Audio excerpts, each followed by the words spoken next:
On the night of October 17th, 1982, 19-year-old Marcus Bell vanished inside the Holloway Funeral Home in rural Bibb County, Alabama. He wasn't there to mourn. He was dared to stay overnight. No body was ever found. No signs of struggle. Just his jacket, folded neatly on a dusty embalming table. And a tape recorder left running in the chapel, its final seconds filled with wet, ragged breathing that wasn't human. Tucked off County Road 25, near the ghost town of 6 Mile, the Holloway Funeral Home operated from 1923 to 1969. It served black belt communities during segregation, quietly, respectfully, burying sharecroppers, mill workers, and civil rights volunteers alike. But after owner Elias Holloway died suddenly in '69, found slumped over his ledger with ink still wet on the page, the building shuttered overnight. Furniture remained, records stayed. Even the embalming fluid sat untouched in glass jars, slowly clouding with age. Locals say the place was never truly empty. By the 1980s, teens tested their courage with Holloway challenges, spending 1 hour inside after dark. Most fled within minutes, claiming the air turned thick, suffocating, like walking through cold syrup. Others swore they heard muffled sobs from the basement, or saw caskets shift on their own in the viewing room. Points at a second-floor window. The curtain twitches. Police logs from Bibb County note at least 7 trespassing calls between 1978 and 1983. All involved reports of unidentified voices or figures in mourning clothes. None were ever substantiated, but Marcus Bell's case was different. He didn't just hear something, he responded to it. According to his best friend, Marcus whispered into the recorder, "I'm not alone down here." Then silence. Then that breathing. Today, the Holloway Funeral Home still stands, hidden behind overgrown magnolias and rusted chain link. The county condemned it in 1991, citing structural decay. But locals avoid even driving past after sunset. They say if you stop near the gate at night, you'll hear piano keys playing a hymn no one's touched in 50 years. And if you listen too long, something inside starts listening back. This is a true creepy story, a real haunted place. And what happened inside that Alabama funeral home may still be happening. Before Marcus Bell's disappearance, the Holloway Funeral Home was already steeped in uneasy lore. Elias Holloway wasn't just a mortician. He was a recluse who never hired help, embalmed every body himself, and kept meticulous records of the deceased, including their final words. According to Bibb County archives, Holloway once told a neighbor, "The dead don't leave, they wait." After his death, those records vanished. But not before a local pastor claimed to have seen them. Pages filled with phrases like, "She's still breathing," or "He opened his eyes when I closed the lid." In the years that followed, strange patterns emerged. Weather anomalies, sudden fog rolling in only around the property, even on clear nights. Animal behavior, dogs refusing to pass the driveway, birds falling silent within 200 yards, and time. Multiple visitors reported watches stopping at 3:17 a.m., the exact hour Elias Holloway was found dead. Then came the sightings, not of ghosts, but of mourners. Dozens of witnesses described figures in old-fashioned black suits or veiled dresses standing silently in the chapel windows, never moving, never speaking, just watching. In 1979, a sheriff's deputy responding to a noise complaint entered the building. He emerged 45 minutes later, pale, disoriented, and missing 2 hours from his log.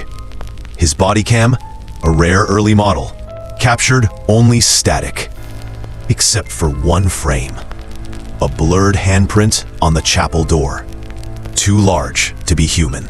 The most chilling evidence came from Marcus Bell's own recording, recovered from the chapel floor. The cassette was mostly blank, except for two segments.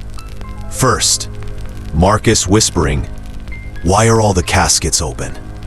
Second, a voice, dry, papery, impossibly close, replying, "Because they're expecting you." Local historian Darlene Reeves, who grew up 3 miles from Holloway, says the land itself may be cursed. Before the funeral home, it was a pauper's burial ground. Unmarked graves for those too poor or too undesirable to be laid to rest in consecrated soil. Some believe Elias Holloway didn't just preserve bodies, he preserved their unrest. And then there's the basement.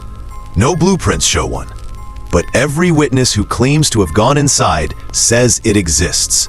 A narrow stair behind the embalming room, descending into damp stone.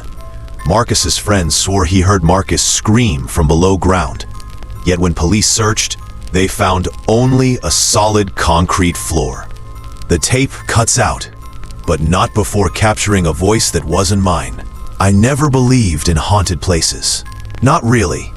But in 2018, I drove to 6 Mile, Alabama, to see the Holloway Funeral Home for myself. I told myself I'd stay 10 minutes, long enough for B-roll, long enough to debunk the myth. I stayed 3 hours. The air changed the moment I stepped inside. Not cold, thick, like breathing through wet cloth. My phone died instantly. The flashlight flickered, then held steady, but the beam wouldn't reach past 10 feet. Beyond that, only black. I moved through the viewing room first. 8 caskets line the walls, some open, some shut, all empty, except one. In the far corner, a child-sized casket lay slightly ajar. Inside, no body, just a single yellowed funeral program, dated next week. My name was printed at the top. I backed away. That's when I heard it. A whisper from the embalming room. "You're late." Not angry, not threatening, just disappointed. My skin prickled. Not from fear, from recognition. Like I'd heard that voice before. In dreams, in silence. I didn't go toward it, but my feet did. The embalming table was rusted, stained dark in patches. Tools lay scattered. Forceps, scalpels, a cracked glass jar, labeled formaldehyde. Do not dilute. On the wall, a mirror, fogged with age. And in it, just for a second, I saw someone standing behind me. Tall, wearing a black suit. No face, just shadow where features should be. I spun around, nothing there but the door to the basement. The one that didn't exist on any map was open. I shouldn't have gone down, but I needed to know. Was this where Marcus vanished? Was this where Elias Holloway kept his secrets? The stairs groaned under my weight, each step colder than the last. At the bottom, a single bare bulb flickering over a concrete room. No caskets, no bodies, just rows of filing cabinets. I opened the first drawer. Inside, hundreds of index cards, each with a name, a date, and a final note. Still breathing. Asked for mother. Eyes opened at 3:17. Then I saw it. My own name.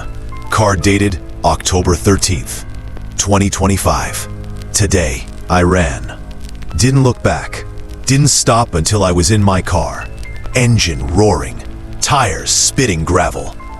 But when I checked the dash cam later, the footage showed me walking calmly back toward the funeral home at 2:48 a.m. I don't remember doing that, and I wasn't alone. Something walked beside me, just out of frame, matching my pace, step for step. I didn't sleep for 3 nights after that visit. Every time I closed my eyes, I heard it, the dragging sound from the basement. Closer now, like it had followed me home. Then on the 4th night, my phone buzzed at 3:17 a.m. No caller ID, just a voicemail. I played it. Silence. For 10 seconds. Then Marcus Bell's voice.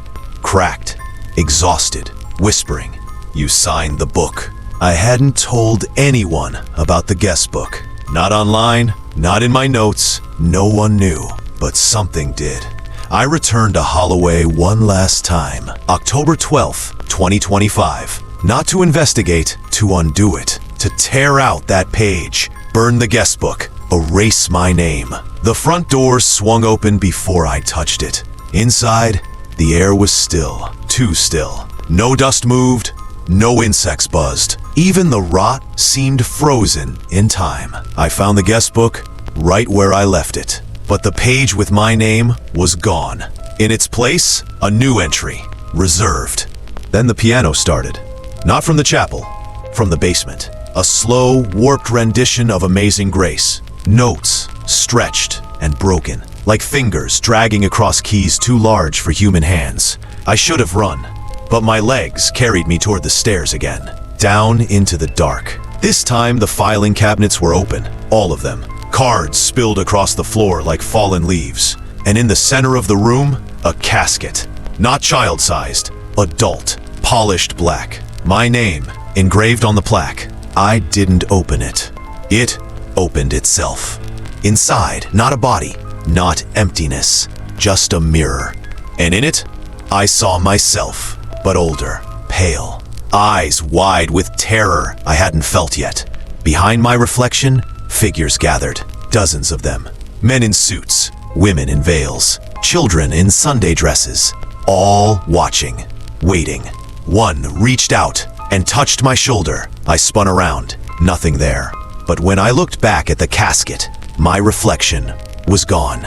Only the mourners remained, staring up at me from the dark. The camera kept rolling, but I was never seen again. The Bibb County Sheriff's Office closed the Holloway case in 2026. Officially, I'm listed as a missing person, last seen near 6 Mile, Alabama. Unofficially, locals say I never left. My car was found parked outside the funeral home, engine cold, keys still in the ignition. Inside, my notebook, my camera, and a single funeral program. Dated October 13th, 2025. My name printed neatly beneath the words, services held in absentia. No one's entered the building since. Not out of fear, though that's part of it, but because the doors won't open. Multiple crews tried during the 2027 county survey.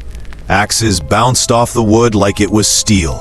Thermal scans show no heat signatures, yet motion sensors trigger constantly. And the guest book? Gone. But people still report new names appearing.